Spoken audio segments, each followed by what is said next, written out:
Pick up the blitz. Flag is thrown. There's your first down and a lot more for Demaryius Thomas. Swing and a shot by Freeman. Deep into the night. Back-to-back homers for the Braves. Blake Griffin will turn. Shoot a three from the wind. Foul. They go. Because the Braves win. They go.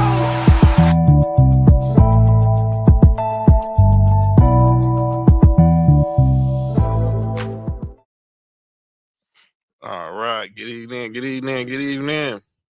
It's Friday night. You know what that means. It's time for the number one sports podcast in the world. It's time for Sports for You. John, that's Mark. Yeah. Nick Freeze will be here sometime during the show. And we're going to get, we got a lot to talk about tonight on this Friday. Yeah, people just want to scorch the earth and just want to scorch the earth today. It seems like it was just one of those days. But yeah, we are live on YouTube. And hit that subscribe button for Sports for You podcast on YouTube. Of course, you can follow us on Facebook, X, Instagram, TikTok, also at Sports for You podcast. That's where you can subscribe to our channel. Follow me at John Watson0984 on X, Instagram, and TikTok. And of course, follow Mark at Mark1 on X, Nick at 99 Gorilla. Of course, check us out every Tuesday with our brother Cody at Ballerton Breeze for Master Debaters. We're going to be continuing our two-a-days next week as we head over to the South. The South got something to say, so we're going to talk about the AFC and NFC South next week, but we're going to continue talking about the AFC and NFC North tonight. Hey, man, don't say that, man.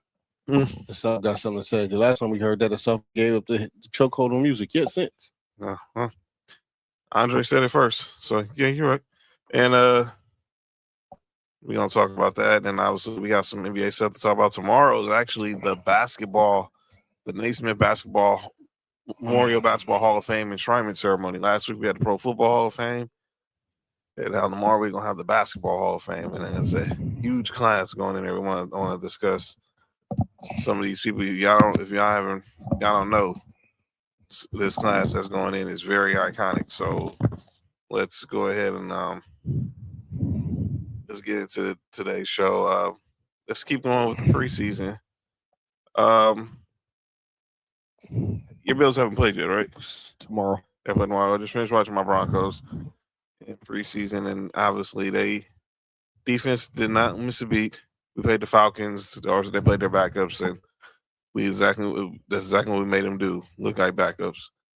And we made them look like backups, and that's exactly what they were as we got a 27-7 victory down in the Mercedes-Benz Center. And Mercedes-Benz Dome in ATL. Got a pick six from Johnny Barron. Got a touchdown from Jamel McLaughlin. Obviously, no Bo Nix, but we saw a lot of Jared Stidham and Sam Ellinger because we're trying to figure out who's going to be the backup to Bo Nix. Bo Nix going to play the next two games, though, so that's all good.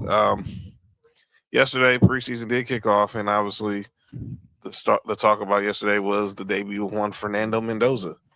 So we can't wait to hear from what Nick has to say about his QB. He played the first half yesterday against the Arizona Cardinals. Threw a touchdown pass. Looked a little poised. Obviously, the game got a little fast for him, and then he slowed down. Once it slowed down, he was in his – he looked calm and collective. Did you get a chance to see any of Fernando? Well, the highlights will show you. He obviously drove down the field to get the touchdown, and then he pretty much they kept it really real, obviously simple. Check down here, check down there. Look at your first read. It was nothing out of the ordinary, so that was that. And then obviously and that was pretty much it. We saw Jeremiah Love yesterday.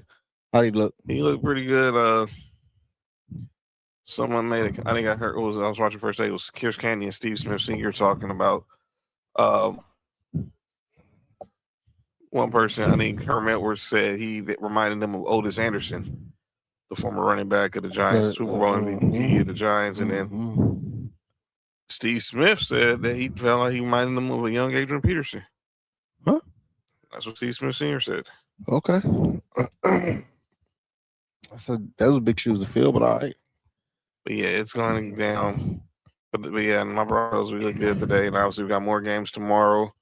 Obviously, March Bills play tomorrow. Rams and the Chiefs play tomorrow. Cowboys play tomorrow as well, and then week 2 begins next Thursday. As Fat is in the middle, shout out to Fat. Was here on Tuesday. Said Jeremiah Love is super nice, of course, and that's of course hearing that from a Notre Dame fan. Let's piggyback what we talked about last on Friday. On Tuesday, excuse me. And that was obviously one thing was the Pro Football Hall of Fame enshrinement, and obviously this is the class of guys who could be eligible to go in first ballot next year.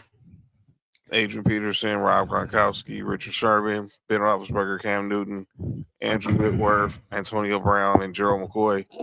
Those are the notable players who will be eligible for induction starting next year. First time on the ballot, right? Yes. Each of these players have been out of the NFL for at least 5 years now, so it's their first time getting a chance to see if they can get the call for a gold jacket. Ooh, AP Gronk. Andrew Whitworth might be the ones that's going in. I definitely see AP and Gronk. Yeah, I'm not talking about next year. I'm just talking about who got because Big Ben going in eventually. Yeah, I don't think Cam. I'm not sure if Cam gets in. I don't think he gets in. If he gets in, it's gonna be way down the road.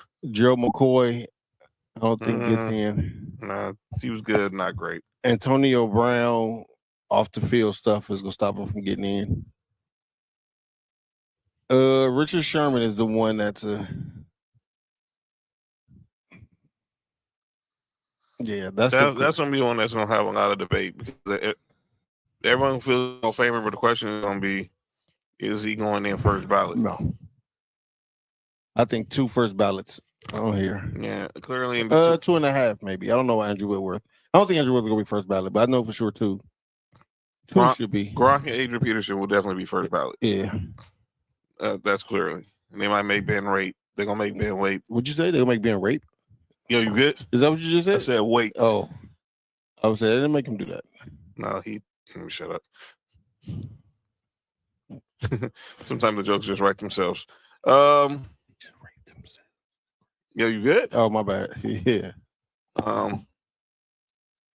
So let's talk some other NFL topics. Well, we got some NBA stuff to talk about as well.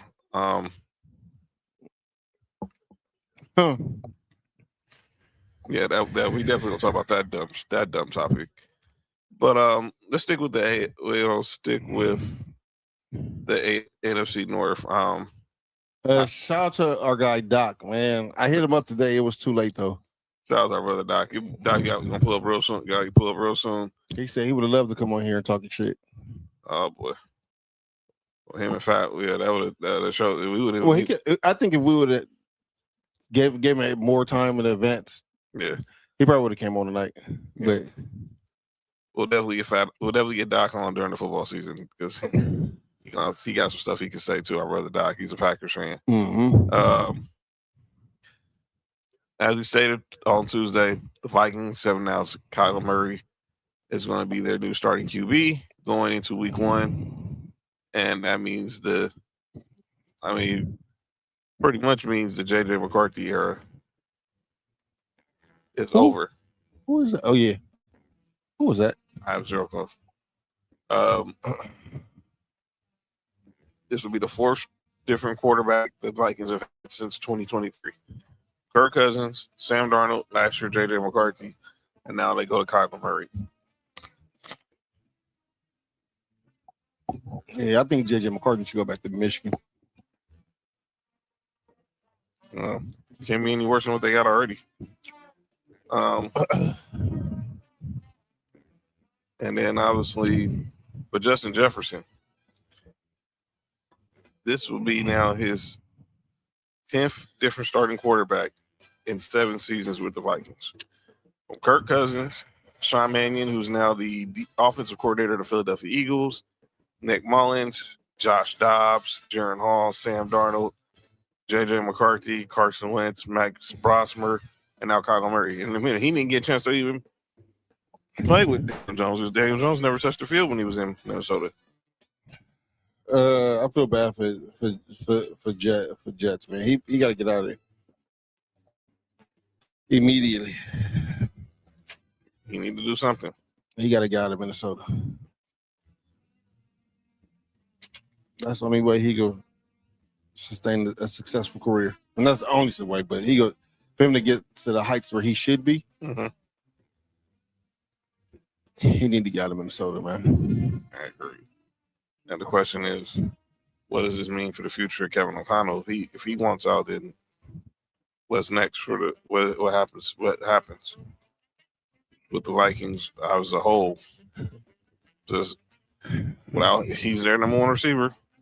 He's their best player, and obviously, but they don't have the stability at quarterback right now, and they haven't since he's been here. And the fact that they haven't shows he's been putting up the numbers he put up last year was a down year because he had to deal with J.J. McCarthy and Carson Wentz as quarterback and Max Brosmer. He put up numbers with Kirk Cousins. He even put up some numbers with Nick Mullins and Josh Dobbs. And definitely know he put up numbers with Sam Darnold. But there was also part of the reason why the Vikings GM got fired. Because you could have franchised either him, Sam Darnold, or Daniel Jones. Mm-hmm. And you wouldn't even be in this predicament.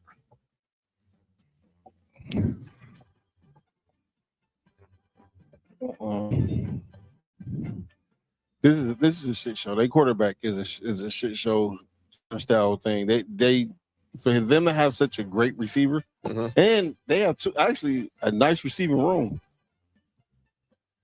They should have some kind of stability at the back. Something. But they have none. And you're hoping Kyler Murray, you're hoping you see something from Kyler Murray this year, but you can't hold your breath on that. So we want to pause the NFL talk. We'll get back to it because obviously we got a lot to talk about a certain young quarterback in the NFL. We'll definitely get back to talking about the NFC North. I want to go shift over to the NBA because there was some big news that broke the other day. Now, if y'all recall, around last year, the Los Angeles Lakers were sold to Mark Walter, who's the owner of the Guggenheim Group, and the owner of the Los Angeles Dodgers, for $10 billion. Well,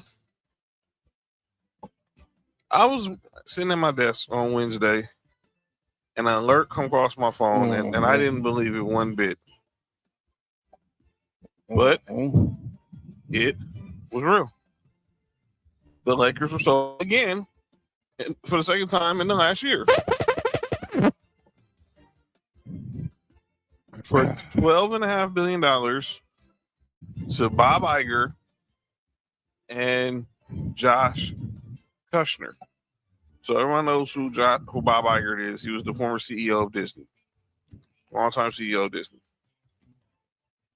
And now you add Josh Kushner in there, who's a billionaire hedge fund guy. He actually has a minority stake currently in the Miami Heat. So Excuse me? He actually has a minority stake right now in the Miami Heat. He can do that? Yeah, but he has to divest his ownership there and then to become owner. That's how most of these owners get in the door. With their minorities, being a minority owner, an opportunity comes available. So you hear the last name Kushner. So everyone knows that name is familiar. So I'm gonna pause the music because I think because people need to hear me clear when I say this. So those who doesn't know, Josh Kushner is the brother of Jared Kushner. Who's Jared Kushner? I might add. Who's Jared Kushner, John? He is the son-in-law of the current president of the United States of America and worked in that administration. Jared Kushner, Josh Kushner's older brother, is married to Ivanka Trump, the daughter of the current president, Donald J. Trump, of the United States of America. So now here we go. But everyone wants to make this politicized. The Lakers done let Trump get ownership. Lakers done down there, the MAGA Lakers. Oh, The Israeli Lakers. I'm not sure if that first sound was racist, John. What? I don't know if that first sound was racist or not, but go ahead. Let me be clear to people. Josh Kushner is a Democrat. Supposedly. Him and his wife did not vote for their brother's father-in-law in the last two elections. He was in the last three elections. Supposedly. So everyone thinks this just means that the Lakers don't let Donald Trump become an owner. Will he be at games? I wouldn't doubt it. But he'll get booed out the screen just like he did anywhere else he goes. But do I think he has a minority stake in the Lakers? No. Trump? No, I don't think Trump does. No. He's not an owner of the Lakers. So now I'm seeing people like, the Lakers done sold their souls to letting that guy be a part of this ownership now. And I'm like, y'all gotta chill the F out, bro. I'm gonna stop being a Laker fan and it's not like I feel a lot of Laker fans worked out with that sentiment. I'm like, y'all know most of these owners are conservative, right? So get your head out the sand. Mm-hmm. No one thinking all these owners. Not there's some owners who are liberal. There's some who aren't. But don't tell me that y'all think all these owners are y'all shocked that y'all see that these owners are liberal. Now the real question is, why did Mark Walter sell? That's the conversation that needs to be had. Now we know there's stuff out there. He's being investigated for certain things. And no, this does not affect the Dodgers. He said he's not selling the Dodgers. But everyone's focused on the fact that Josh Kushner is now the guy. He's the money guy. The guy who's going to run. Bob Iger is going to be the guy who's going to be the day-to-day guy. He's going to be Stan Kasten. If this is the Lakers, if this is the Dodgers, Bob Iger is Stan Kasten, although he's not going to be, I don't think, having any like say on being like a president or general manager or whatever. Mm-hmm. But Kushner's the money guy. Two, he's not selling the Dodgers yet, Robert, but we'll see. I mean, we'll see. What everything's new, but everyone is all hurt because obviously we didn't get a chance to see how Mark Walter would have took the Lakers. Well, there was no guarantee that even with all the stuff he was doing, that it was going to be successful. But I know everyone's feeling like, well, we know what we've seen with the Dodgers, so that just gave us all hope.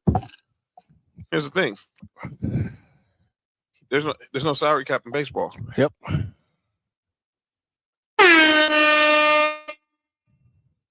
So he can spend it. So and he put it in the back end, right? No, you good? For most of the players. You all right? He didn't pay him in the back end? Dog, it's called deferred. Whatever you want to call it. Dog, did you just say, did he pay him in the back end? He did. The back end of that contract, John. Get your head out together, man.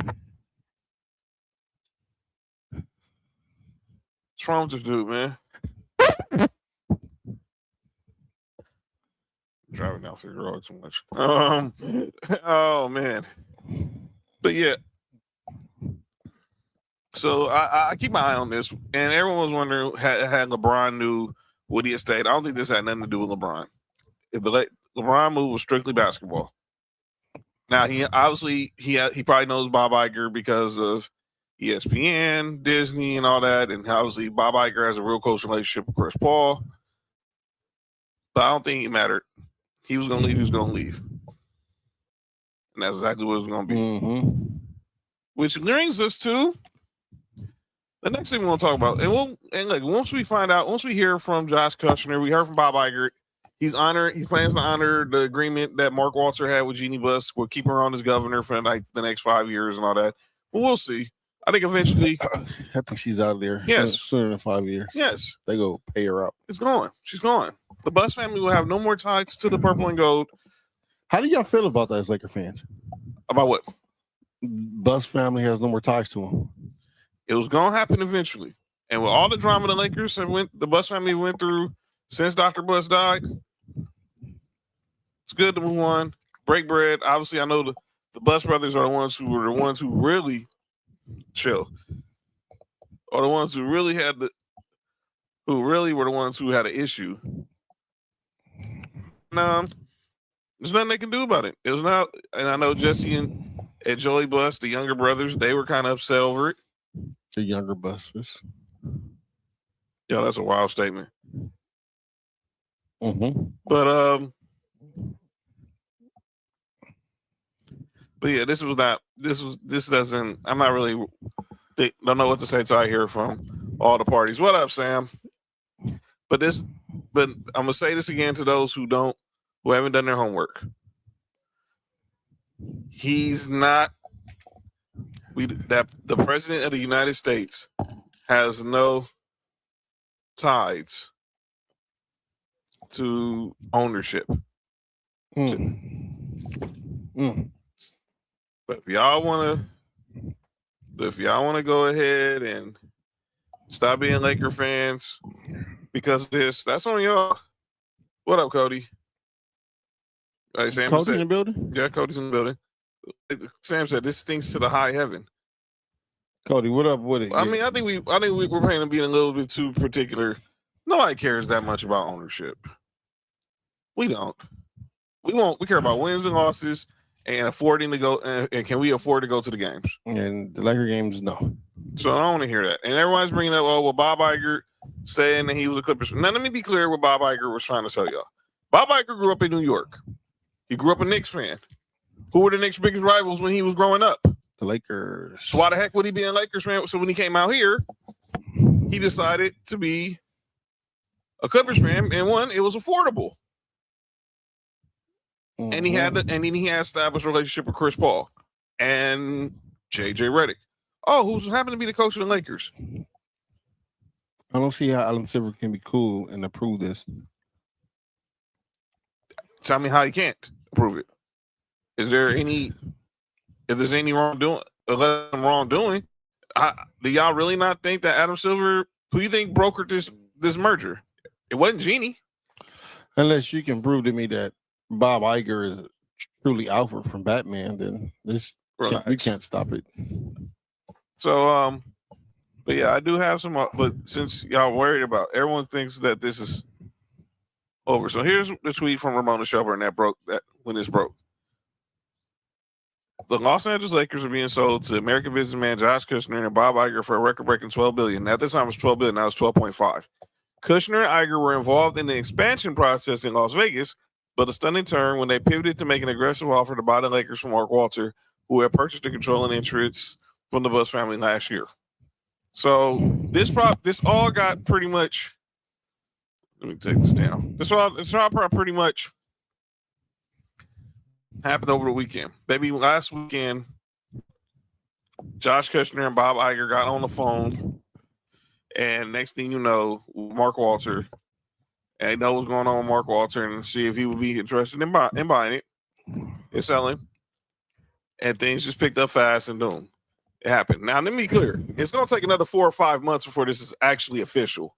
So it's not like coming tomorrow, we're going to have an official statement from the NBA tomorrow. John, and let me preface this with a question. Yeah. Do you put any stock in Mark Walter went to the White House, went to go see Donald Trump, and then after that, the Lakers was up for sale? Do you put any stock into that? I don't. I mean, I really don't. And Sam saying, I heard Sam saying right here, I'm not sure if I can stay in Lakers fan regardless. They affiliated with the White House. I'm going to say it again for those who don't know. Josh Kushner is a Democrat. Supposedly. His brother is affiliated with the White House. He's not. Do your research. There's articles to prove that he has no agreements with the current president's policies. But that's what y'all want to believe. Now, unless something else changes, that's what's out there. But let's not just, like Coach said, he's been invested, so he had to dump assets. So let's hear from Brian Windhorst from Wendy. Who was that? That's Brian Windhorst. He lost weight? And look, I don't know. I think he's on vacation. He's on vacation in Scotland doing some golfing. And this was on the Hoop Collective podcast talking about this deal. Well, see, I'll put it this way. If all the things that Mark Walter owned that he is going to sell for 3 days, in 3 days, even the Dodgers, even his F1 team, even his insurance companies or whatever, I'll bet only one of them could go up 20% in value and be sold in 3 days.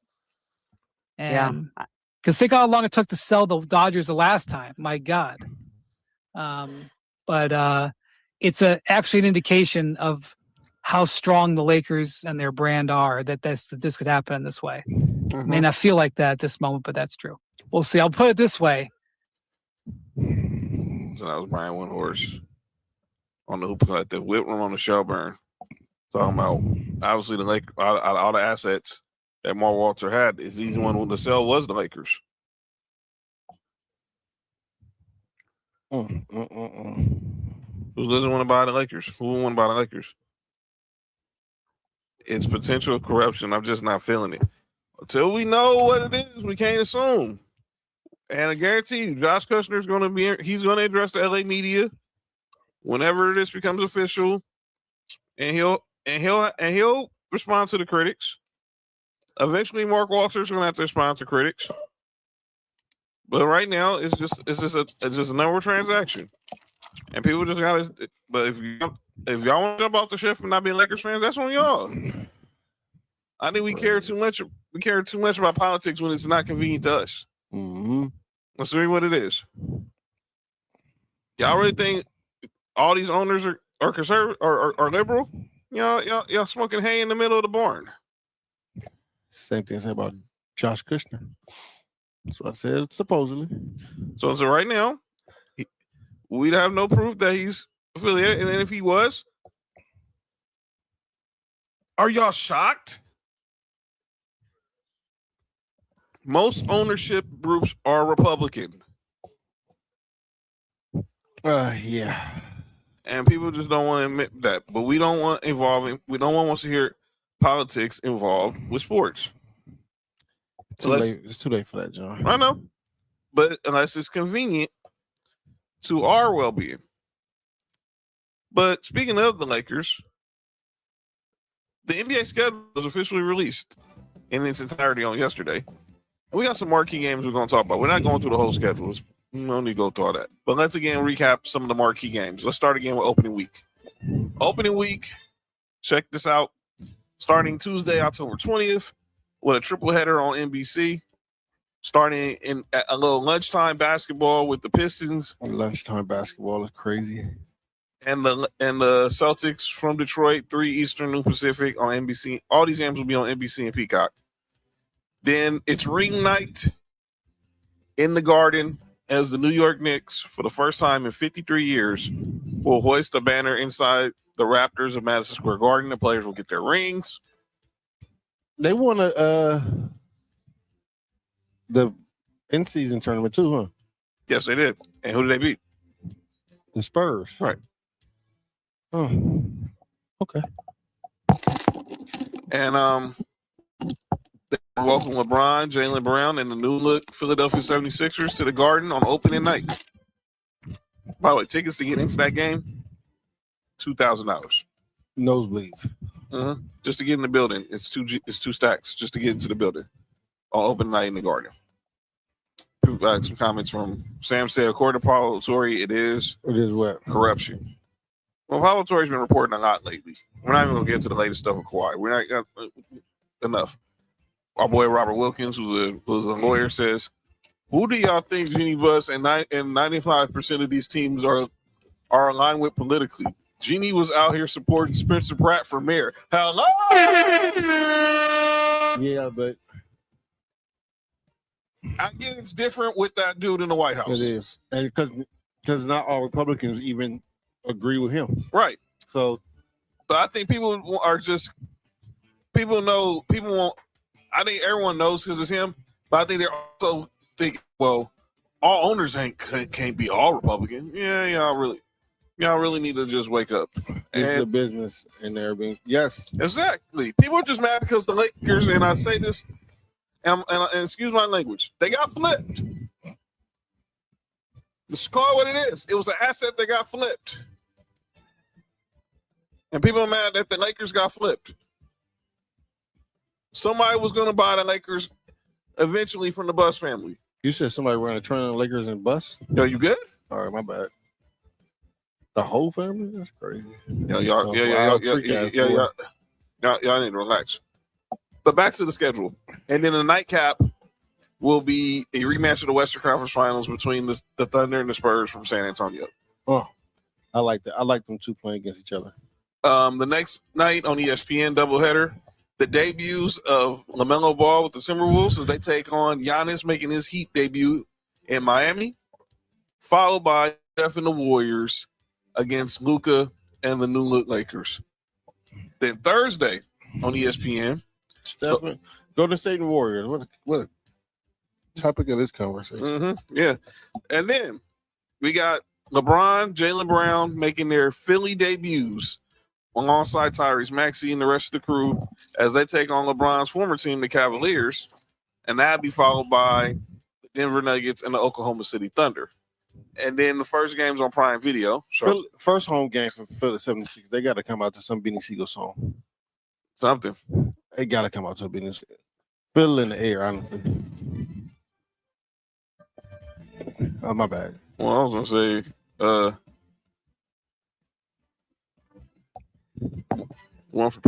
two for Pete, one for Petey, but that's another thing. We'll get to. I'm gonna get to Russ in a second, Sam. Don't worry. I got. We're gonna talk about that too. Oh my God! And then the Prime will have the last two games to close out opening week with the Knicks going to Boston against the Celtics, and then a Texas showdown with the Rockets and the Spurs from the Moody Center on the campus of the University of Texas. What Will Smith song? Shot? What is it? It's a Will Smith song. Yeah. So that's those games. Obviously, the staple of the NBA is Christmas, and here's the Christmas Day schedule, Of course. with the mixture of the NFL schedule. So let's look at how your Christmas will be, ladies and gentlemen, for sports. You start off on ESPN ABC with the Knicks and the Spurs in the Garden and a finals rematch. Then you go over to Netflix And chill. and you watching the Bears and the Packers. So you wake up, eat the pussy, and then you go back to ESPN and you got the Celtics and the Heat in Miami. ESPN stand for eating some pussy now. Probably. Then the game that me and Mark they're trying to ruin the game that's trying to ruin me and Mark's Christmas. My Broncos take on his Bills on Netflix. And then we go to my ABC. Lakers, who host LeBron and the Sixers on ESPN and ABC. And then the Timberwolves had the OKC to face the Thunder. And then the final football game of the night is the first of two matchups in the rematch of the NFC Championship as the Super Bowl champion. Be quiet. That's a relax. What she said? She just wants to see it. She just wants to see the building burn while the Bills and the Broncos play. Seahawks, Rams at SoFi. By the way, LA's gonna be crazy that day. Stay home. Or get out. Yeah, and then that'll be on Fox, and then the final game on ESPN ABC will be the Warriors and the Nuggets. By the way, I heard this the other day on Get Up. I mean, on First Take. Shut up. Oh. Who? Who? JoJo? Oh, what? JoJo tripping. Watching on. No. Nope. Hey, Cody, relax. Nope, no watch along. Watch along for what? Oh, the Lakers in Philadelphia? No, you know what she's asking. All right, Broncos, Bills on Christmas? Hell to the no. Why? I didn't know why she asked that. Oh, she's talking about you. Oh, I ain't said nothing. I've been trying for 2 years to get them to do a watch along when they no, it's not happening. I don't even want to talk to John while I'm playing the Broncos. Right? No. I want to talk to this dude during that game. Nah. The first time it happened, we got a touchdown and then we gave up 40 points. We gave up 40 points after that. Nigga, I wanted to see that. Want to be on live when that happens? I would have cut the stream off at halftime. I would have to. Like her. And Out of respect for my man. I want to touch off at halftime. No. And then let's not get into what happened last year. The controversy still is going to be what everybody's going to talk about all the way up to Christmas. I can't just imagine how that week is going to be on all the shows. Everybody's going to replay the interception that was or wasn't. For me, it was. For him, it wasn't. End of story. But I want to go focus right here. For me, she didn't even got that point. But what do I know? Evan Cohen from Unsportsmanlike was talking about this game. The Warriors have $100 million in cap space going into next year. Oh, you seen this too, huh? Mm-hmm. Could they be the ones who pull Nikola Jokic out of the Mile High City?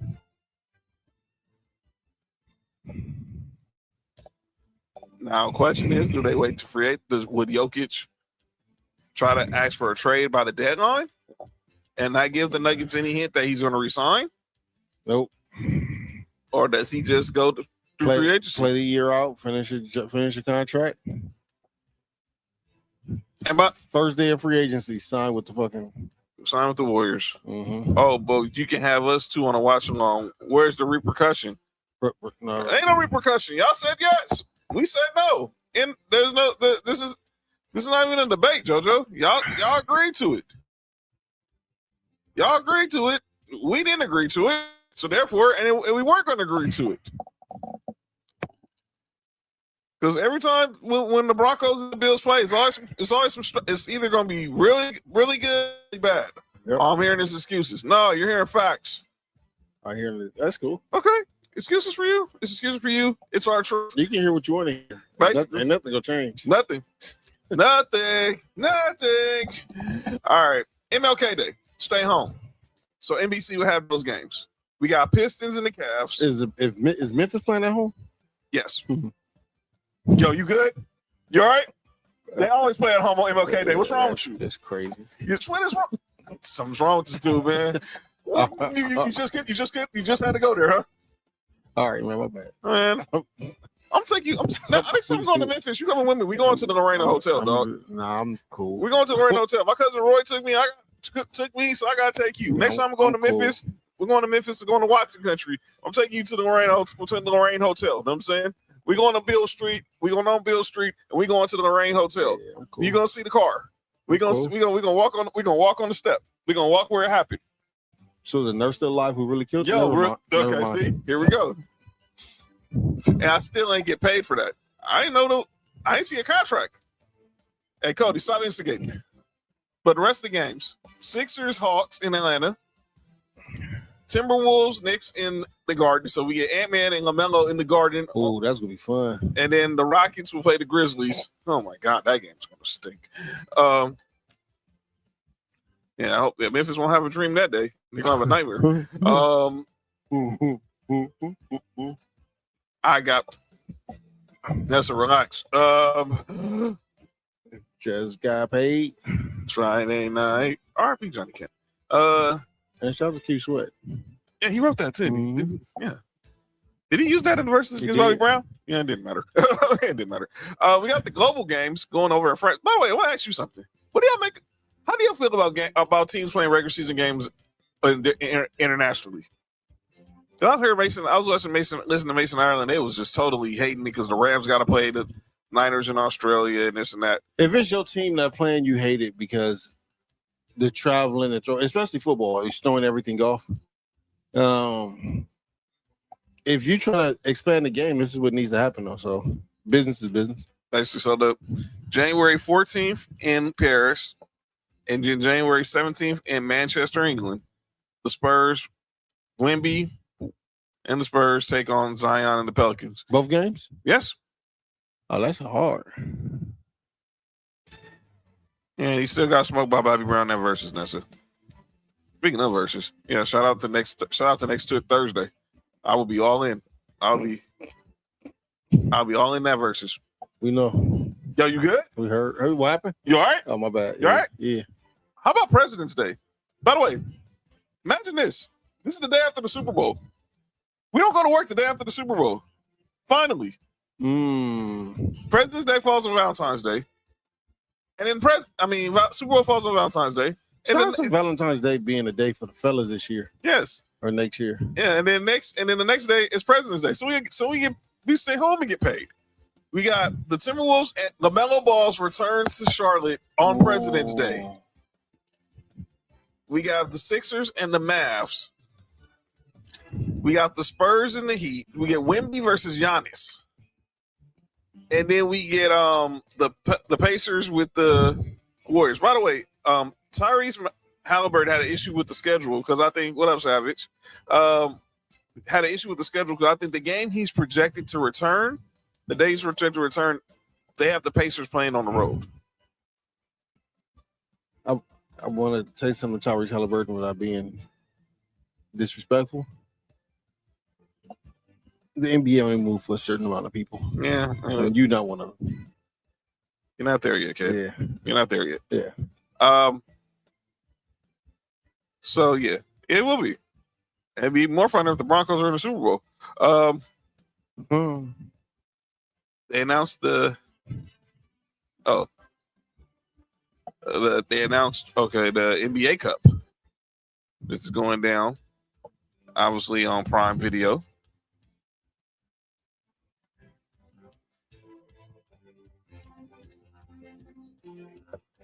What am I looking for? Okay. You have these are the games that are going to be played on Prime Video for the NBA Cup, for group play in the NBA Cup. We're going to go through them all. This is some notables: Knicks, Sixers, Lakers, Warriors. I don't want to see them two paired up again. Sixers, Cavs, Knicks, Pacers. Lakers and Portland don't drop later? Yes. Okay. Warriors, Spurs.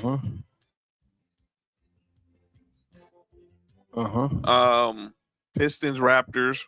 Question is, where's Kawhi? Rockets, Nuggets. With the Raptors at that point. Heat versus Sixers. Minnesota versus OKC. There we go. The Spurs and Portland. And then the Heat and the Knicks. And then it ends. By the way, this is on Black Friday. Doubleheader with the Heat and the Knicks at the Garden, followed by Lakers and the Spurs of San Antonio. Did you say Black Friday? Black. Oh. The day before my daughter's birthday, I might add. Day for so I thought you said Black Friday. I was like, this is crazy. So that's the day before Sophie's 10th birthday. Shout out. We got the return games to talk about. So these are teams going to be returning back to their former teams for the first time. So we got Jaren Jackson Jr. makes his return to Memphis October 21st. How about obviously LeBron making his return to LA on Christmas? We got Jaylen Brown's making his return to Boston January 21st. Darius Garland making his return to Cleveland on New Year's Eve. Great play. As we stated earlier, LaMelo Ball making his return to Charlotte on President's Day. Giannis returns to Milwaukee January 28th. Tyler Hero returns to Miami on November 18th. Get punched in the face again. Ja Morant makes his return to Memphis February 6th. Nas Reed January 29th makes his return to Minnesota, and then Trae Young makes his return to Atlanta November 6th. Obviously, I'm going to be locked in on LeBron. I really want to see how Giannis' return to Milwaukee turns out, and definitely Jaylen Brown's return to Boston. Yeah, that's good. For me, it's Jaylen Brown's return to Boston. I don't care about LeBron coming back to LA. I don't think they ended on bad terms. Mm-hmm. I don't think that Giannis in Milwaukee really ended on bad terms. But I think Jaylen Brown in Boston, that's the one I want to see. I think that's gonna be must-see TV. I agree. Rivals Week. We got Rivals Week. How about this? So starting the 26th of January, Rockets Spurs, Thunder Lakers, Pistons Cavs, Nuggets T-Wolves, Hawks Knicks, Heat. Obviously, that's Giannis's return.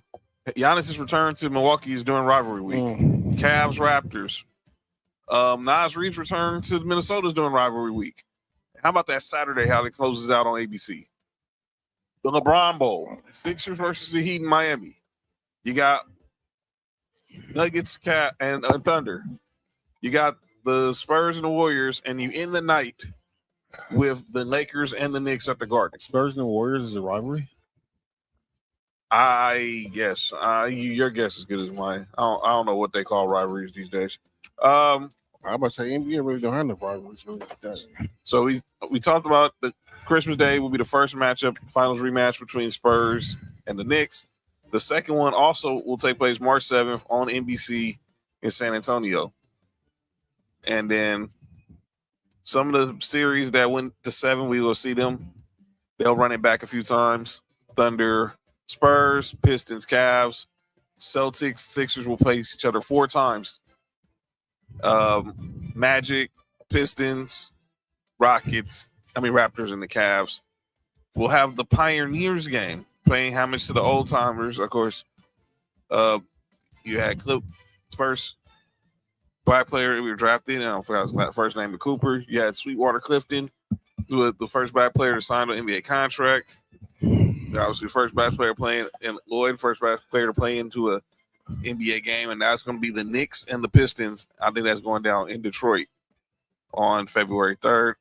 We'll have the first matchup of the top 2 picks in the draft on a Saturday afternoon, as AJ DeMonte, the number 1 pick, takes on the number 2 pick, Darren Peterson, the Utah Jazz. So that goes down there, and y'all can watch these games on these channels: ABC, NBC, Peacock, ESPN, Prime Video. Those are the days those games will be airing on those networks. Yep. Keep familiar with it. Yep. That's what I'm going to say. By the way, another news, talking about the Knicks. That Charles Oakley situation with James Dolan, that suit was dismissed in favor of James Dolan. Of course. So he's still not going to be allowed to go back to the Garden. As of right now, no. James Dolan, a piece of shit. Fix that, man. And then now, so that's the NBA schedule. Let's go ahead and shift back to, let's keep going back basketball, because we got tomorrow's the Basketball Hall of Fame. And look at this class right here. Headline by Candace Parker, Shamika Holdsquaw, Elena Deladon, Amari Stoudemire. You got Mike D'Antoni, Mark Few, Doc Rivers. Who? Glenn Rivers. Who's that? No, you asked me. Your guess is as good as mine. And the 1996 U.S. women's basketball team, which set the standard and was the reason for the WNBA being in existence. So I want to play some highlights of these inductees going in. And usually I say ladies first, but the ladies are gonna close this out. But I'm gonna start with one of the lone male NBA player who's headlining this class. If y'all didn't see Amari Stoudemire in his prime before the knee injuries, ooh, y'all missed the show. And here it goes. Seen in the NBA this season. Goes back to work on Foster, flushes it down. Face up on the Nate, into the lane, rises up and crushes it for the ball. Murphy has the ball. Stoudemire with the dunk. There it is right there. There's the ball. Here's Stoudemire, got the step. He's up the lap of Richardson. Up ahead, look out. Hello, Amari Stoudemire. Elevates and detonates. Including you. Yeah. Stoudemire goes inside and slams it down. On the drive, throws it down. Amari Stoudemire. Roll Stoudemire down Main Street. Elevates and detonates. Nice. Stoudemire and one. Scores 90-78. Oh, strong move by Stoudemire. Thought he was fouled. Ball loose. Picked up inside. Oh, he crushed that in over the top of LeBron James. Stoudemire, my goodness. So he just shoves Battier out of the way, dunks over him, puts his hand down like he wants. Seen in the NBA this season. Goes back to work on Foster. Flushes it down. Face up on the net. Amari Stoudemire was, man, dude. Yeah, he was different, man. My God. That's just, man, I was sad when of the injuries, but man, when he was healthy, jeez Louise, dude was a straight problem. Let's go over to the ladies now. These ladies were some hoopers. Hoopers. Oh, I always want to, Cody, I always wanted to see him in a dunk contest. Well, he did the dunk contest in 06. I'm not saying either he won or either he beat Josh Smith or he lost to Josh Smith. I can't remember. But he did the dunk contest. He did do the dunk contest. But yeah, his dunks, in-game dunks were insane. Let's go to the ladies. There's 3 ladies who are going into this Hall of Fame. And yeah, if y'all didn't never seen these ladies play, you really missed them. I'm gonna go old school first. Because Mark knows about this lady. I know about this lady. I saw her in middle school. Vol Nation, y'all better stand up. And let me be clear. one of the best women to ever touch a basketball. I'm gonna be perfectly clear. We got one Vol Nation player that we got on show in a minute, but this woman was one of the first. Shamiqua Holdsclaw. With the first pick of the 1999 WNBA draft, the Washington Mystics have selected Shamiqua Holdsclaw from the University of Tennessee. The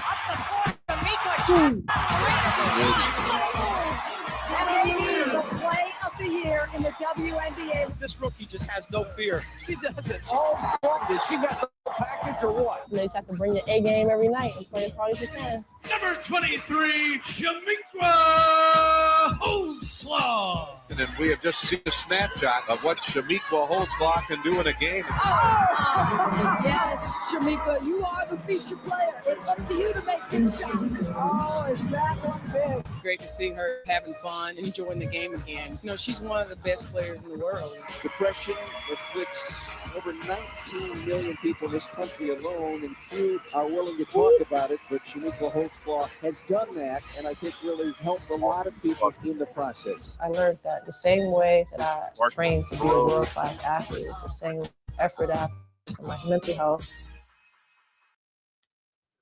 Man, Shamiqua was a bucket. dude, I did y'all a favor by not showing y'all her at Tennessee. Yeah. That would have been illegal. I showed y'all Shamiqua Holdsclaw at Tennessee. Go look it up. This woman was, man, RP Pat Summit. She was making it look too easy in college. Uh-huh. So the next woman I want to talk about, speaking of walking buckets, Will Smith is the Elena Deladon, mm-hmm. the first woman in WNBA history to go 50, 40, 90. And Shamiqua Holdsclaw was a walking bucket. This lady was just the same. Second overall pick in the 2013 draft. She came in and did not disappoint as Rookie of the Year. 2 years later, the league MVP. Elena Deladon, the second fastest in WNBA history to get to 3,500 points. 300 blocks now for Elena Deladon. Elena Deladon proving that she has earned her resume, if you will, having a great game again today, and she's one of the best to play this game. I just want to play, and I also think it's great that the league is starting to get this type of attention, and it's something the league deserves. These are the best women in the world. She has just a knack of finding a way to put the ball in the basket. Elena Deladon making history as the first WNBA player to join the 50, 40, 90 club. Elena Deladon is putting on a show. Already with 2 MVPs, scoring champion, Rookie of the Year, multiple All-Star. With 3, Deladon with 2, Deladon on the spin, and the winner for Elena Deladon at the buzzer. And plenty to see from Elena Deladon as well.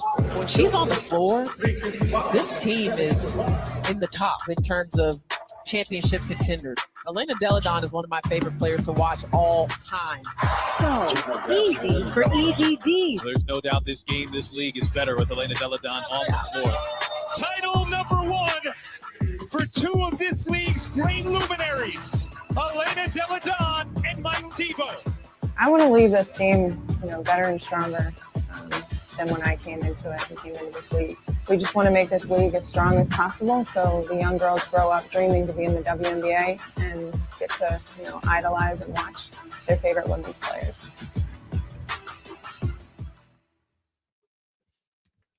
Deladon. Now, let me also give you some history on Elena Deladon. She was originally supposed to go to UConn. But obviously, she stayed home with the Delaware. And became, obviously, the greatest player in CAA history.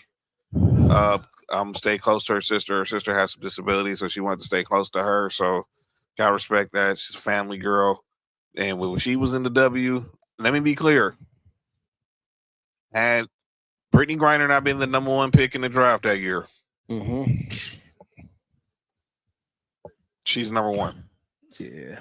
So how do you go from Shamiqua Holdsclaw to Elena Deladon? There's only one other person you can talk about. The only woman who's won the MVP and a Rookie of the Year in her entire career. Some people have her in the GOAT category in the conversation. We know CP3. There's a CP3 in LA. There was 2 of them. Chris Paul, Candace Parker. With the first pick in the 2008 WNBA draft, the Los Angeles Sparks select Candace Parker from the University of Tennessee. Yes! She did it! Candace Parker, the most versatile women's basketball player that we've ever laid eyes on. She is the future of the WNBA. How good can Candace Parker be? Scores at all 3 levels, handles, initiates. Candace Parker has such a high basketball IQ. She just knows that she can score. Oh, got it! When Candace Parker is flowing like this, the most talented player in the WNBA. Parker, she has been a handful. There we go. That's how it. Candace Parker.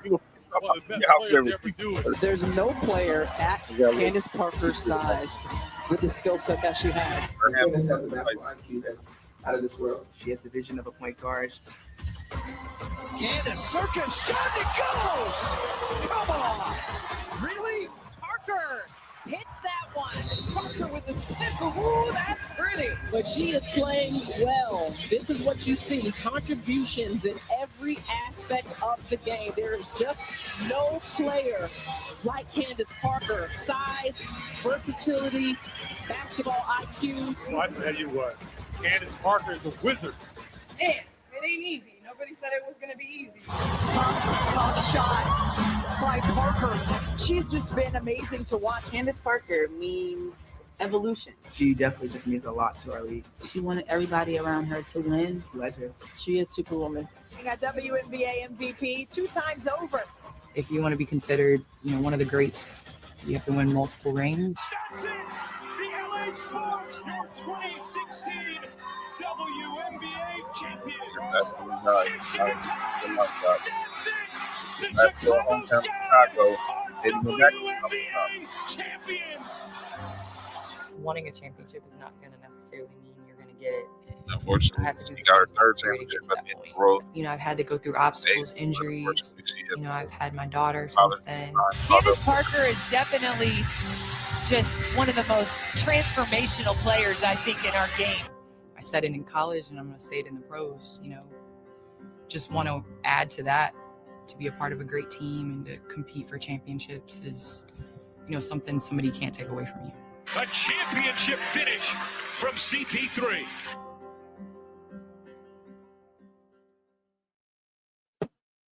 CP3. I felt Candace Parker heavy. It's tough. She was different, man. Too different. She was different. Yeah. She walked into a job down the street. Yeah, from a job I used to work at. One of the coolest down earth people you'll ever meet. Congratulations to all those going to the Hall of Fame. And let me also throw this tidbit. Mike D'Antoni's going in. Mark Few. Obviously, Dr. Oh, Mark Few. oh, okay, that's me there. I showed you all those women.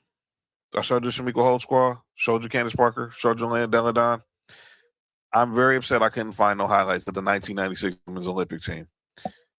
The women, the women we saw, those highlights, they're standing on the shoulders of those women who won the gold in 96 in Atlanta. There's no Candace Parker without Lisa Leslie. There's no Elena Deladon without Rebecca Lobo. There's no Shamika Holdsclaw without Cheryl Swoops.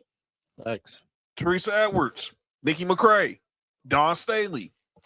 Female Jason Kidd here. If y'all watch the Hall of Fame tomorrow, y'all gonna see a team that was pure D dominant in 96 in Atlanta. And this is the same. We talk about them more. We talk about the 96 team that had Shaq and led by Shaq, Penny, Grant Hill, Jason Kidd, Gary Payton, Scottie Pippen. Come on now, yes. Special. That was the foundation of the WNBA, Sam.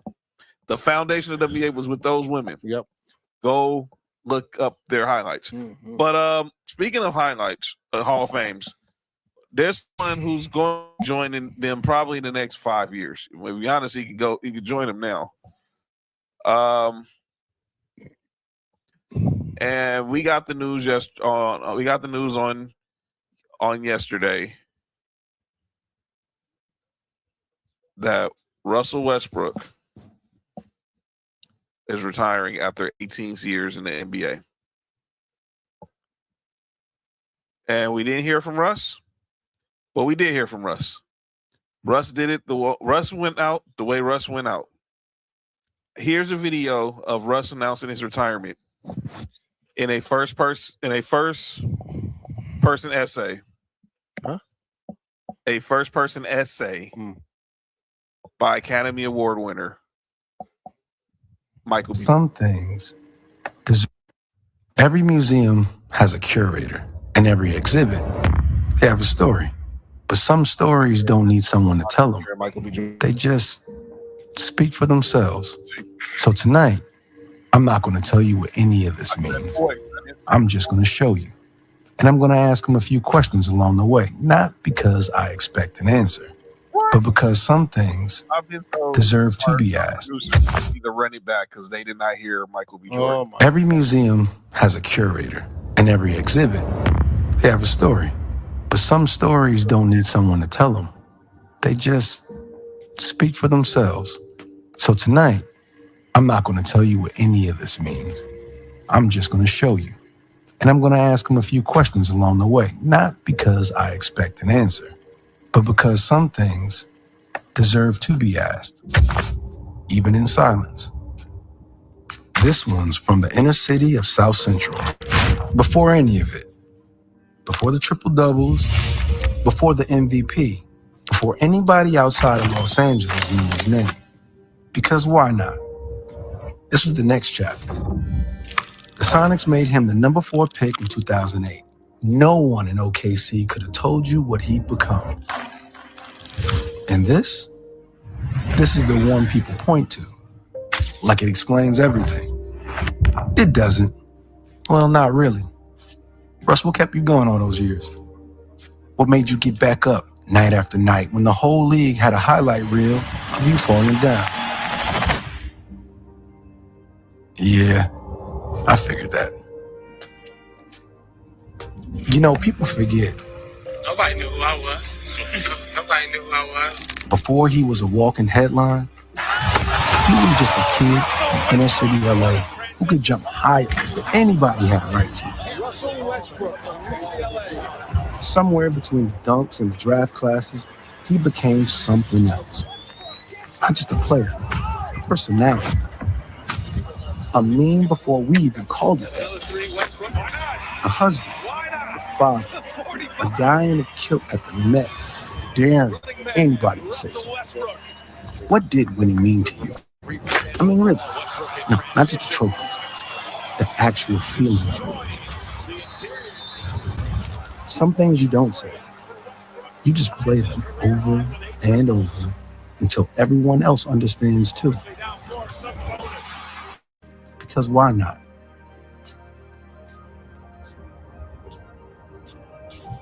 This swing isn't finished yet. That's not a mistake. We left it this way on purpose. Because whatever's next, the mentorship, the foundation, the kids who are going to grow up wanting to move just like he did, that part hasn't been built yet either. Were you ever afraid of what happens after the game stops needing you? This swing isn't finished. Neither is he. And that's the point. Last question. Now that you decided to step away from everything on your own terms, what are you the most proud of?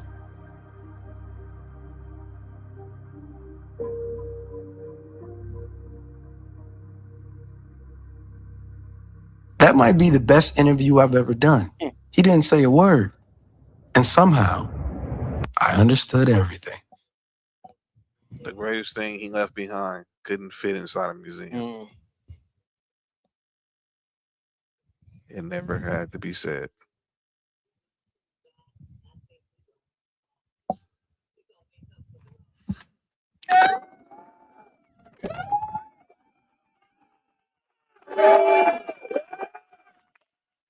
Russell Westbrook, 5 years from now, will be in the First best ballot, man. easily. First ballot. Imagine this: him and Chris Paul will both go in the Hall of Fame the same year. What are you going to remember about Russell Westbrook's career? Uh, And that's so okay. We get it. We get it. All right. Well, Russ is more personal. But dog, he just played with heart, man. It didn't matter what was going on in the game, how much they was up by, how much they was down by, dog. He seen the heart he left on the court at all times. That game when I was just looking at this. That game when Patrick Beverly hurt him and he had a torn meniscus. Dog, do you know how he finished that game? Yep. I watched it. Yeah, man. Salute to Russ, man. And something that a lot of people might not know, the reason I say it's personal is this: when he was in high school, he wasn't getting recruited by UCLA. He wasn't. His friend who passed was R.B. Kelby. And it seemed like right after he passed, that spirit left him and went right into the body of Russ, and he never turned back, dog. So again, man, shout out to Russ, man. That's right. So congratulations, first ballot Hall of Famer, and we'll see you down the road. Obviously, can't wait to see when you get your number retired, your statue, and all that good noise. You getting a number retired in LA? No. All right. I must stop. We're not doing that. We're praising Russ. He'll get his number retired in OKC only. But speaking of point guards who, were great, you got to say happy birthday to the Magic Man. Got to say happy birthday to somebody. Wait. The Magic Man. Wait. We was disrespecting Magic on his birthday? Yes. We weren't. Let me send a text message, man. Happy 67th birthday to Irvin Magic Johnson. That's why I was even more ticked off by this stupid discussion that happened in our group chat. Y'all just talk. Let me just. So early in our group chat, our boy Josh wanted to just scorch the earth.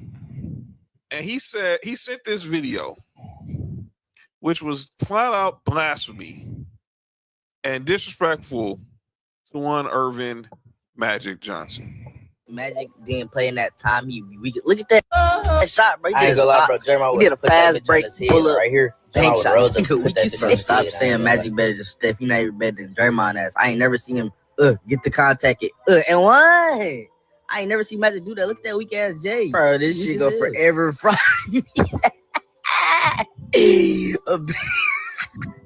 Bro, I ain't gonna lie, bro. I was really thinking about it, bro. Magic not that nice, bro. Him and Draymond got the same highlights, but Draymond better because he got defense and shit. Like, if Magic didn't play in that time, he'd be weak. Look at that shot, bro. The hell you just say?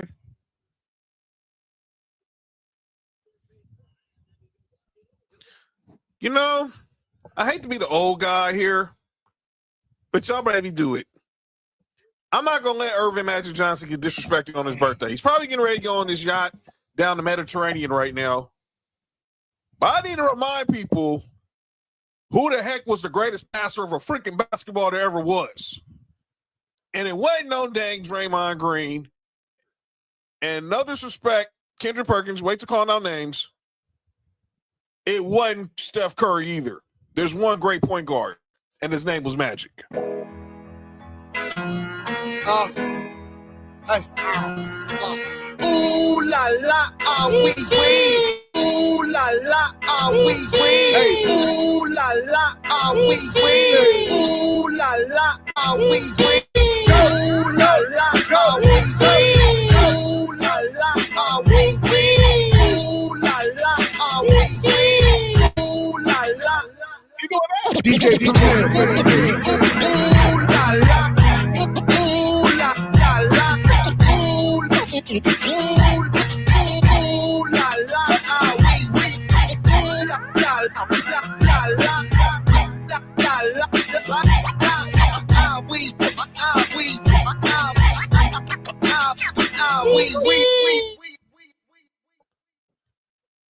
Shout out to the great Greg Nice and CL Smooth. Another duo rap another people I don't know about. Yeah. Shout out to Greg Nice, great NICE. Yeah, really trying to get a dude mad on a Friday, Josh. The heck out of here saying that Draymond is a better passer than Magic Johnson. He just went scorched to earth today. That's all it was.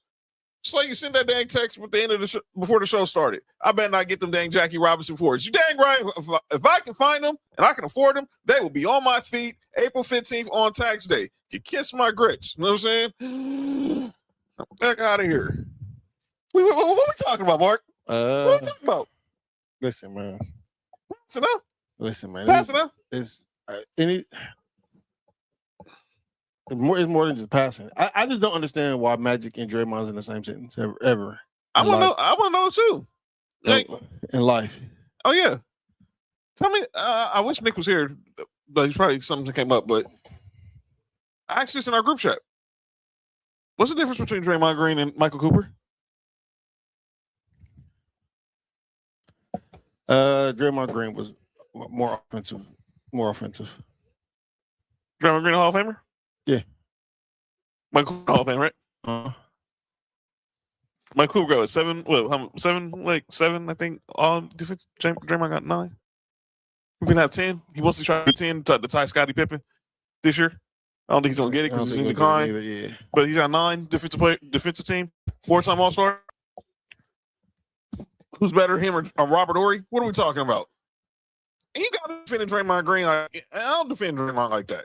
Yeah, I'm not the biggest Draymond fan, but by the way, when I went there to look for Draymond highlights passing the ball, you know what the first thing that came up? Him punching Rudy Gobert. Him choking out Rudy Gobert. Him punching Jordan Poole. It's not a pass, though.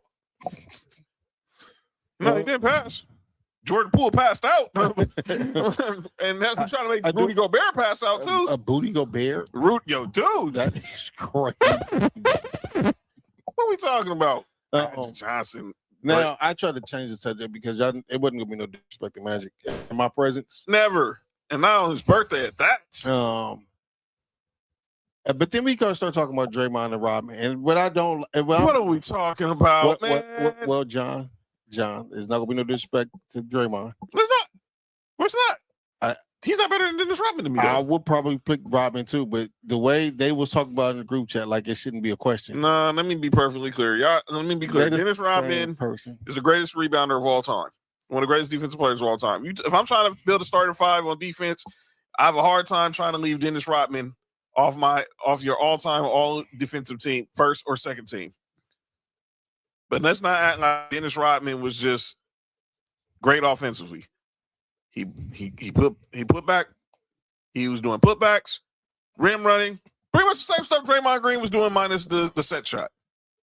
Actually, Draymond Green actually set the offense. Draymond Green was a point forward. Dennis Rodman was not. Yeah. Dennis Rodman's a power forward. Draymond Green's a point forward. But let's not act like Draymond was just a bum. He's not. He'll go in the Hall of Fame. He should. He will. 4-time All-Star, 4-time champion, Defensive Player of the Year, 9 defensive teams. I think he's been all NBA twice. Yeah, stop it. That's why I don't know if you, when I in the group chat when I asked is about Rodman and Draymond, and then I started putting it. I compared everything, and this started getting real dark for Rodman. Nobody else said nothing after that. But go ahead. Yeah, I know it's about to get dark. It's about to be dark in Death Valley. All right. We're gonna get to this topic and then we're gonna get to calling out names. I know y'all seen the story in the news that's been going on with Jaden Daniels. I have a bias for dudes from Southern California, but this dude is really testing it. So if y'all not heard this story, Jaden Daniels and his team sent a cease and desist to LSU over his NIL. Because there's a player, I think his name is DJ Stewart, who's a cornerback at LSU, who's wearing the number 5. So let me read y'all this story. This is from the story from ESPN on what is going on.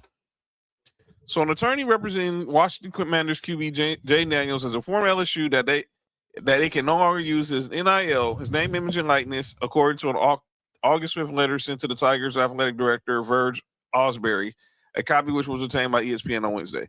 At the center of the dispute, according to the statement from Daniel's spokesperson to ESPN, is that the Tigers are allowing sophomore cornerback DJ Pickett, to wear the number 5 jersey that Daniels wore when he became LSU's 3rd Heisman Trophy winner in 2023. While Daniels' jersey has not been retired by the Tigers, it is the first time a player has worn number 5 since he left the program for the NFL. The Daniels family is deeply disappointed and feels profoundly disrespected by LSU's decision to give Jaden's number. Oh, we're going to get there. To another player. The statement from the Daniels family spokesperson. Jaden and his family had every reason to believe his number would remain a meaningful part of LSU's legacy and would be honored and protect their regulation. Let's go. Let me just go and skip to the part that really is ticking people off. To make it clear, he did not want his number given to another player. He believed his wishes would be respected. His Heisman Trophy season and everything he accomplished on and off the field cemented his place in LSU legacy. To see his number given to another player is incredibly disappointing. It feels like a failure to honor the significance of what Jalen accomplished at LSU. Shut the fuck up, please. The number 9 that Cincinnati quarterback Joe Burrow has used hasn't been worn since 2019 when he won the Heisman Trophy and led the Tigers to a 15-0 record and the college football national championship. Do y'all want to know where Jaden Daniels played his last game at? Where? They were in the Request Bowl. The Relinquist Bowl, whatever the freaking bowl game. And he didn't even play. The Relinquist Bowl, whatever that crap was. Let me be clear. He feels like, they're disrespecting Joe Burrow. Oh, let's run the freaking numbers, people. What are we running these for? Because this is what Daniels was comparing legacy. Let me be perfectly clear. Your legacy is not Joe Burrow's legacy. It's not close. And it never was. It's not close. You closer to Zach Mettenberg, dog. Get out of here. What are we talking about? Y'all played 2 games apart, and Joe Burrow leapfrogged you in every category. The only reason he had more interceptions was look who he was throwing the ball to. Justin Jefferson, Jamar Chase, Thad Moss, Clyde Edwards-Helaire out the backfield. What are you talking about? Man? So Jaden Daniels released a statement. I've been locked in on training camp, and that's my number 1 focus. I have a lot of gratitude for my time at LSU, and I'm proud of what my teammates and I accomplished there. Obviously, there are issues to be worked out between my team and LSU, and my hope is that it will get done privately. My sole personal focus is on Commanders football. I realize the business of football is unique, and I will trust this, it can be resolved. Let me be perfectly clear. This ain't got nothing to do with LSU, with you. This is your young mama. I'ma say it. Mark just said it. Your mama's overstepping her bounds because she's your agent. Your mama's the one who sent a cease and desist to LSU. It wasn't Jaden Daniels. You need to be focused on week 1. Staying healthy so you can play your 3rd NFL season. And let me be clear. Everyone who saw this knew who it came from. I was listening yesterday on Mason and Ireland here on 710 ESPN here in LA. Stuart Cravens, former Trojan, former NFL player. He lives in that area where Jaden's from in San Bernardino. He lives in Rancho. He knows the family. He knows where this came from. This had nothing to do with Jaden Daniels. This is when family need to understand, know your boundaries. Now you got this dude looking like a straight joke because every joke with a 5, they're saying you're suing. Those words he's suing the Loonies for I got 5 on it. He's suing 5 guys. He's suing 5 guys. We were suing a liquor that had a 5 in it. What's the liquor that got? Oh, something stupid. That just shows you how stupid this is. I'm just going to do you something. So I'm a Broncos fan. Mm-hmm. Okay? I'm going to play a little number association with you, Mark. We hear the number 84 with the Broncos. Who's the first? Who comes to mind? Sterling. Wrong short. I mean, Shannon. I mean, Sterling. No, but with the Broncos. Oh, Shannon. You know Brandon Lloyd wore number 84 with the Broncos. Mm-hmm. When you hear the number 80 with the Broncos, who comes to mind? Ross Smith. You know Julius Thomas wore number 80. Mm-hmm. When you hear the number 27, who's the first person that comes to mind? No, Sean Moreno, you fucking hurt. Oh, my bad. Well, that was actually the second answer. But that was where I was getting there. But it was Steve Atwater. But the point is, like Mark said, Sean Moreno wore number 27 with the Broncos. And I just named you 3 of the greats. 3 of the greatest Broncos. 2 are already in Canton right now. Oh, Kershaw. Yeah, Kershaw bobblehead night. He threw out the first pitch. The whole family's in the building. Off him, Ellen, and all 5 of the kids. I think it was getting that pussy. Jaden Daniels, you need to go talk to your mama. She already was blocking you on Juju. She already was blocking Juju. Jaden, let me go talk to your mama. Man, I mean, come on. Miss Regina, come talk to us. What's wrong with you? Let that boy live. Don't ruin this. It's gonna come an uncomfortable conversation of Because let me be clear. It's gonna come an uncomfortable conversation where he going to fire his mom as his manager and all that. Let me say this. The reason that was Brian Kelly who said that, not Lane Kiffin. Now everyone's gonna say, well, why ain't Lane Kiffin honoring Jaden Daniels? Well, he's honoring what he sold DJ Pickett. That you come here because Pickett said, wherever I go, I want to wear number 5. And I'm honoring. And his father spoke out on it. Mm-hmm. Damian Pickett Sr., who's DJ Pickett's father, spoke out on it. So Jaden Daniels, your team, aka your mama, really needs to pump the brakes. Yeah, all that's just stupid. Straight up stupid. Oh. No, don't blow this game, Dodgers. Don't put in Edwin Diaz in the knife. Just do that for me. All right, put in Edwin Diaz. Don't do that. Oh. Lost last night. I just want to hear the music. Yeah, that was the only good thing that was played last night. Because after that, all right, it's time for the final segment of the show. Segment that's often imitated is never duplicated. As soon as they stuff in the sports world, they gotta get called out for. This is the place we do it, ladies and gentlemen. It's time for call out. We're gonna continue. I'm gonna continue calling out people who want to disrespect the great Irvin Magic Johnson. And now you even want to disrespect the guy's favorite player in Jason Kidd. So Kendrick Perkins, congratulations with your top 5 point guards of all time, all because your former teammate, Russell Westbrook, retired. You had to give your top 5 point guards of all time. Before we play this, John, I do want to say my first original favorite player was Magic Johnson. Okay. And then went to Jason Kidd. So all right. That's why I'm so defensive about Magic Johnson too. Listen to this bull crap. Bam! Put it up there. John Stockton, all-time leader in assists and steals. Stockton was different. We don't have Malone as one of the greatest scorers of all time without John Stockton. Talking about all-time leader in steals, picking up 94 feet. Go ask Gary Payton, the legend, and the ones that played against him. I got John Stockton at number 5. And coming in at number 4, put it up there, damn it. Bam! Russell Westbrook. You can argue with your mama.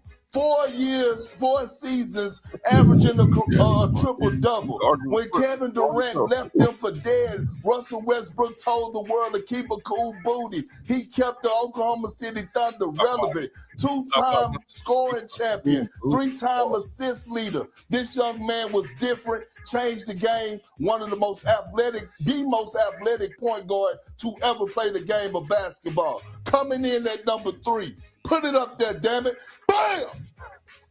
Isaiah Thomas. Hey, listen, first let me say this. Jordan don't have 6 rings without Isaiah Thomas. Isaiah Thomas made Michael Jordan for what he needed to do to go get back in the lab. Isaiah Thomas, 2-time NBA champion, Finals MVP when he was in the era where he had to compete with Magic, Jordan, and Bird, one of the greatest small guards to ever play the game of basketball. Now coming in at number 2. Again, this is my list, nobody else's list, so don't get in your feelings, and I don't care about your feelings. Bam! Put it up there, damn it. Number 2, Magic Johnson. 6'9", dime dropping, 3-time MVP, 3-time Finals MVP, 5-time NBA champion. I get it. A lot of people say he should be number 1 on their list, but he's number 2 on mine. It is not that disrespectful, especially when you're about to see number 1 and put it up there right now. Bam! I love it. The light-skinned brother with the green eyes, Steph Curry. Listen, I understand people have all this conversation about he's not a true point. Damn it, on paper, he's a point guard. And damn it, when we come when we talk about facts, he changed the game forever. In a bad way. Completely changed the position. 4-time NBA champion. He is Golden State. He is the Bay Area. Right. This is my list. Top 5 greatest point.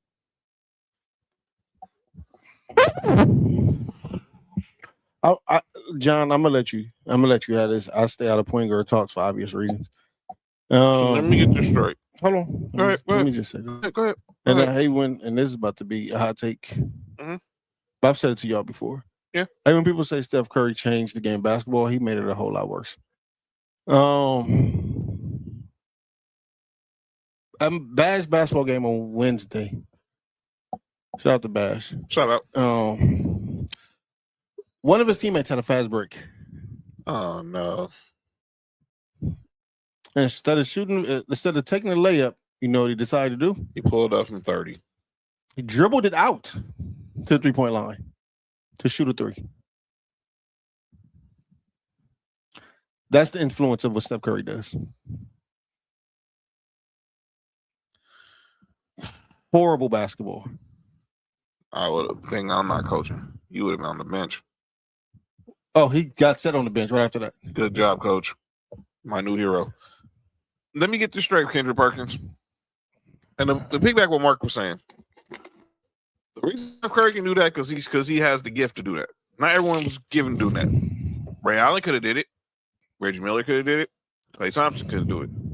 That's 1% of the 1%. Even Ray Allen was. Ray Allen wasn't doing. Go look at younger Ray Allen before Boston. Yeah, exactly. Go look at Ray Allen between Milwaukee and Seattle and UConn. Yes. Ray Allen just play above the rim.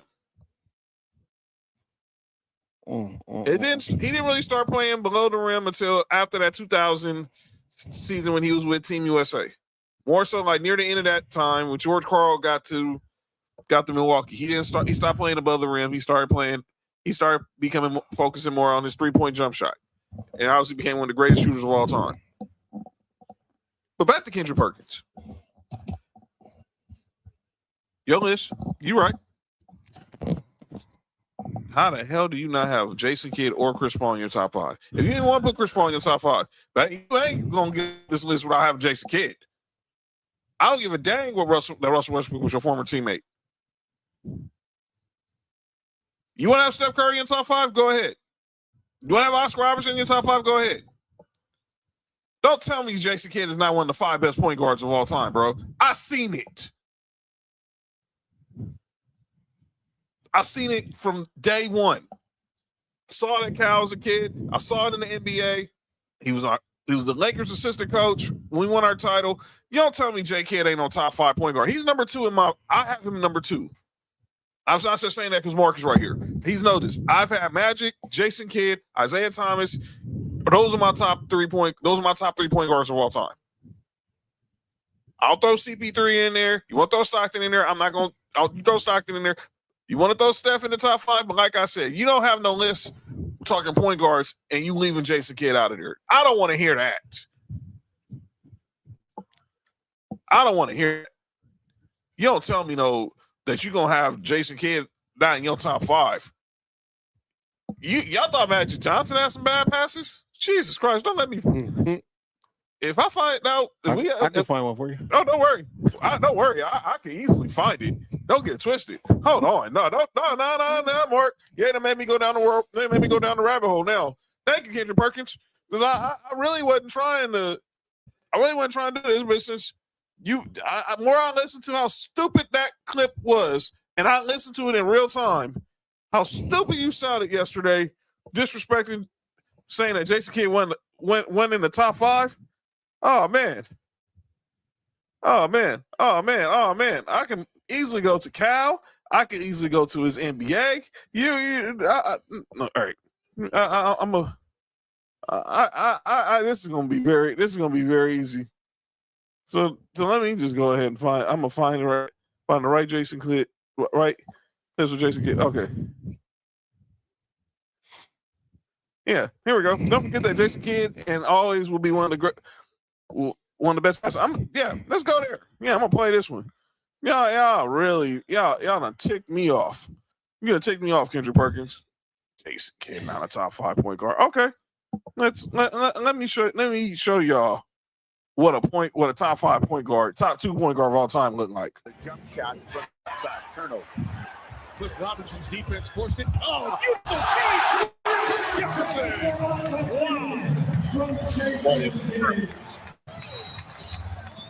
And 4 stars on that one.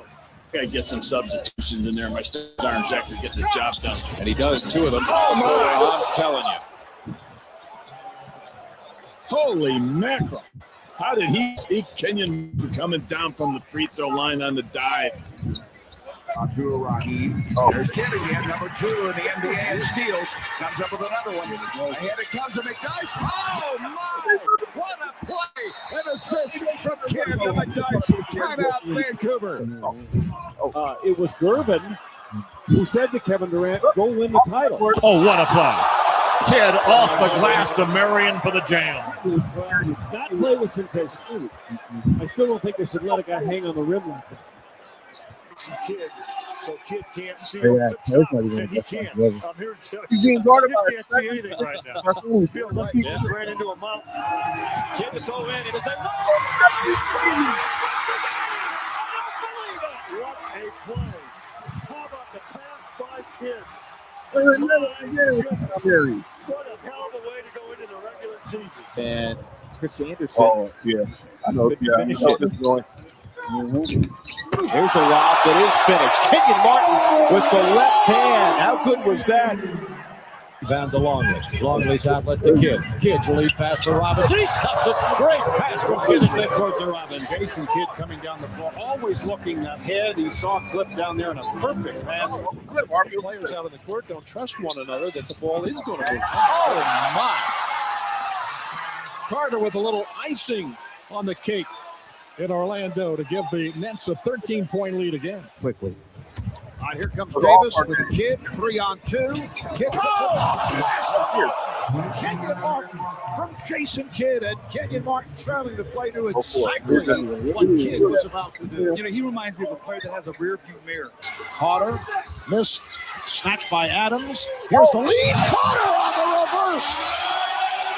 What timing between Kidd and Carter. And you could tell Jason Kidd wanted to look at Hassan Adams and say Vince Carter was going to the basket. What are we talking about? I could easily. There was another one from showing them at Cal. I ain't gonna do that to y'all tonight. But I guarantee you, when they sign, they have someone honoring Jason Kidd. Y'all gonna learn. No, ever in life, never Jason Kidd in your top 5 point guards. Stay the heck out of here, Kendrick Perkins. Go ahead, Mark. You got anybody? Just Josh. Yeah, Josh, man. Just all your fault, Josh. This is crazy.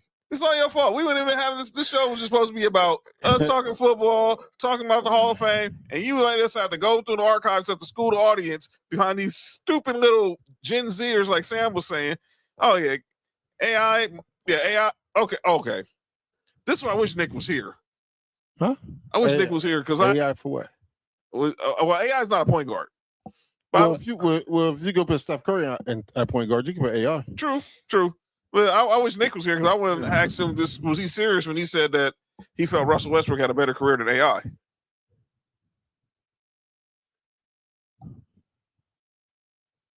Mark.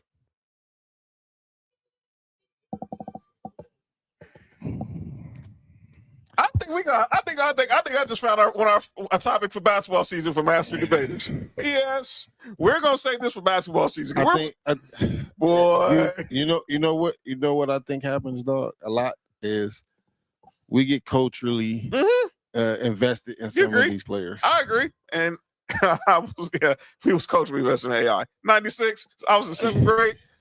I didn't have cornrows then, but I never had cornrows. But everybody, you did, and I knew people who got it because of AI. Dudes was wearing headbands because of AI. Dudes was trying to wear baggy pants and Timbs because of AI. Look, man, dudes was just wearing wave caps because they saw AI do it on the court side.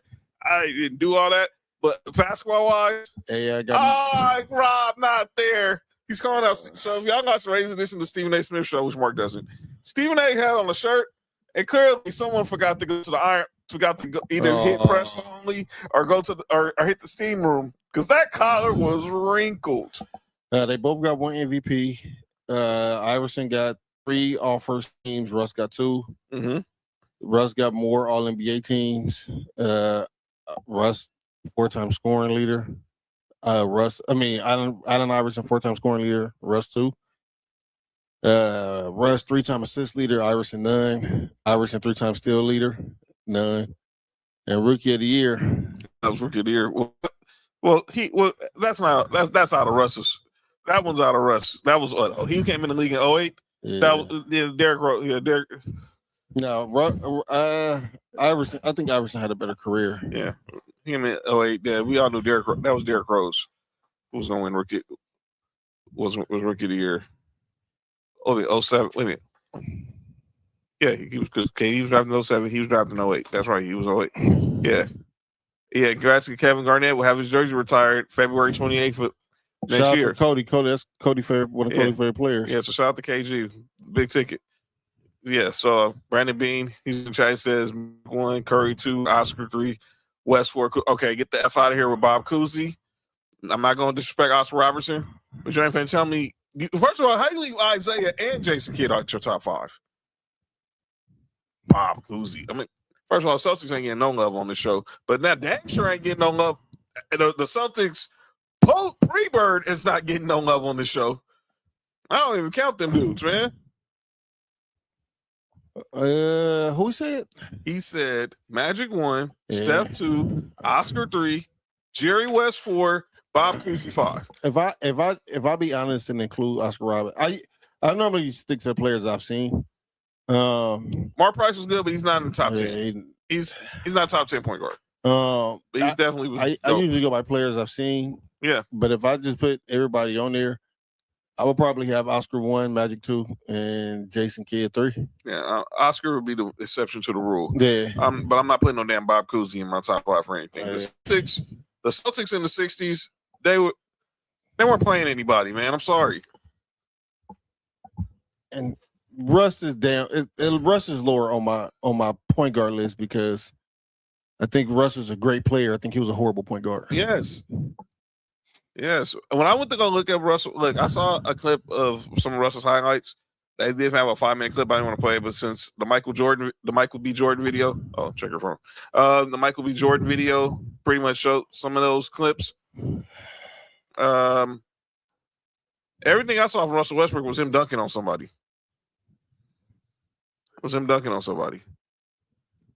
All right. We're going to get up out of here. Tyreek Evans won 08-09 Rookie of the Year? Yeah. And then Derrick Rose won 09, 010. Okay. Wait a minute. I thought Derrick Rose came in the league in 08. Derrick Rose was 08. No, Derrick Rose was 08. Tyreek Evans was 09. Oh, no. Oh, yeah. Derrick Rose. Yeah. Derrick Rose was 08. Tyreek Evans was 09. I'm about to say, what the hell? Yeah, because Blake Griffin was the first pick in 09. Because 2010, that was John Wall. John Wall was the first pick in the 2010 draft. We're talking about point guards. All right. But we're going to get up out of here. We'll be back Tuesday, brand new episode of Master Debaters. We're going to talk about the AFC and the NFC South.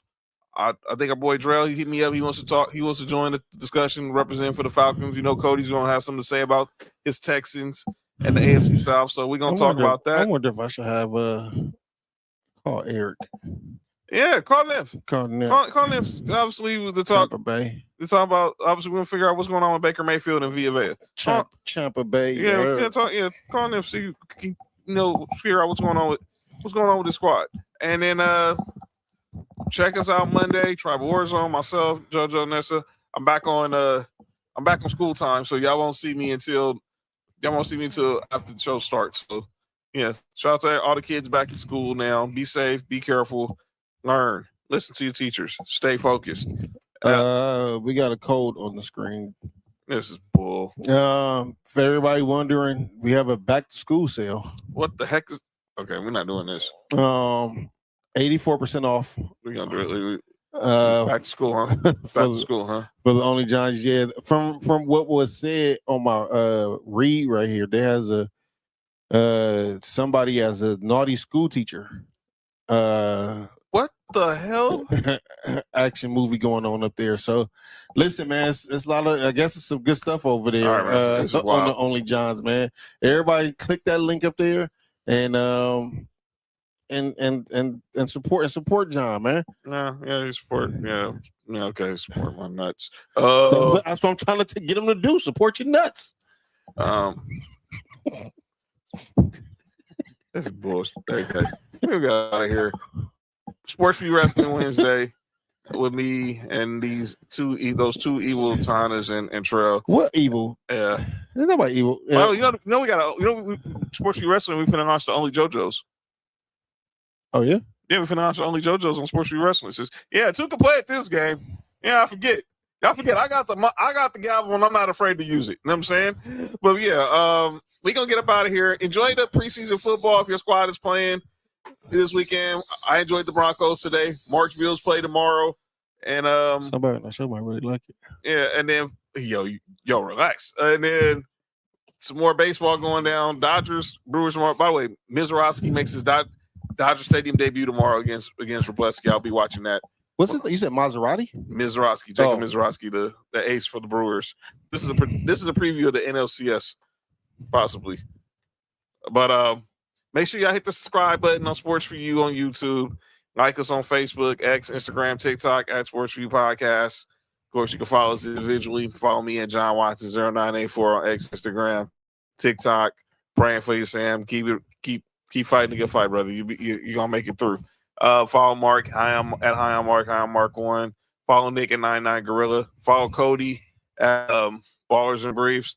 And we'll be back Tuesday for a brand new episode of Master Debaters. The South has something to say, and it starts with the quarterbacks. Just a preview of that.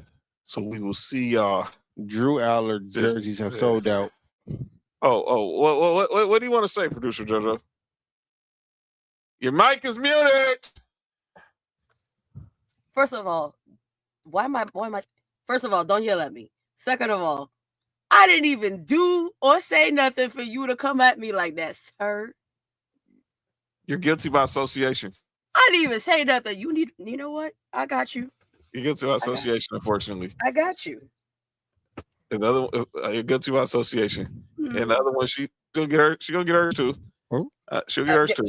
She already did. You got to bye, JoJo. See, that's what the problem is. See, sometimes you got, sometimes you get. Apparently, she did Only John. All right, let's get the hell out of here. See y'all next week. Enjoy the weekend. Damn, I still wear my Only John shirt.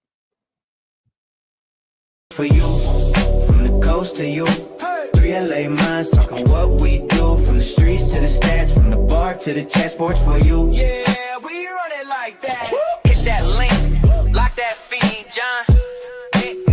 that you need. Sports for you, every day, new seed. From LA roots to the whole world's league.